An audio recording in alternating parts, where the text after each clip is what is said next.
की जो हमारी वीडियो है कि हमें पबजी खेलते हुए क्या क्या गलतियाँ नहीं करनी चाहिए। तो दोस्तों, जो मैं ट्रिक आपको बताने वाला हूँ उससे ट्रिक नहीं, मतलब जो आपको आपकी गलती बताने वाला हूँ उसे बहुत ही ध्यान सुनिए और वीडियो को बिल्कुल भी स्किप मत करिएगा। और दोस्तों, अगर वीडियो अच्छी लगे तो वीडियो को लाइक और शेयर जरूर कर देना और चैनल को भी सब्सक्राइब जरूर कर लेना।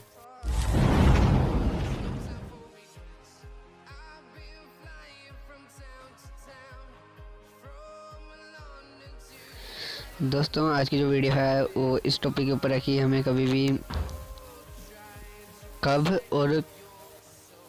कब अटैक कब रश करना चाहिए।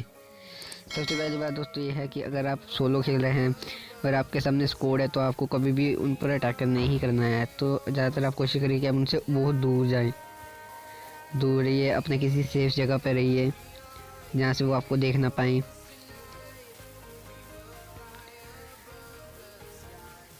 तो जो दूसरी चीज़ है वो ये है कि अगर आपको पता है कि वो जो है प्लेयर जो बंदा है वो घास में छुप रहा है, सांप बना हुआ है, तो दोस्तों आपको क्या करना है, आपको ग्रेनेड फेंकना है।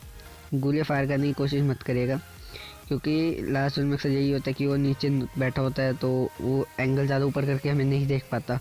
तो हम ज़्यादातर क्या करते हैं कि उसमें चले जाते हैं, नीचे चले जाते हैं ताकि उनको मार सके। पर दोस्तों में ऐसा बिल्कुल नहीं करना है, हमें जो है ग्रेनेड फेंकना है।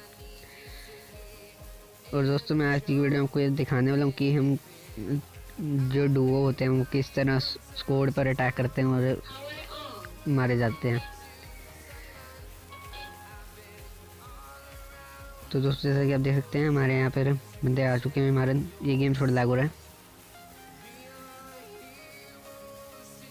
तो दोस्तों, आपको कभी खड़े होकर तो रिवाइव, मतलब कभी भी खड़े होकर आपको अपनी सेफ्टी नहीं करनी है।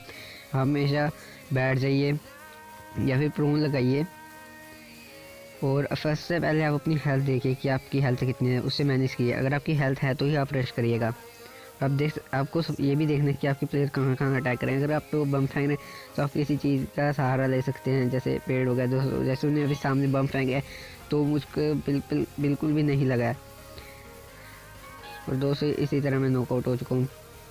तो दोस्तों, बस आज की वीडियो में इतना ही। ये मैंने आपको गलतियाँ बताने के लिए बनाई है वीडियो।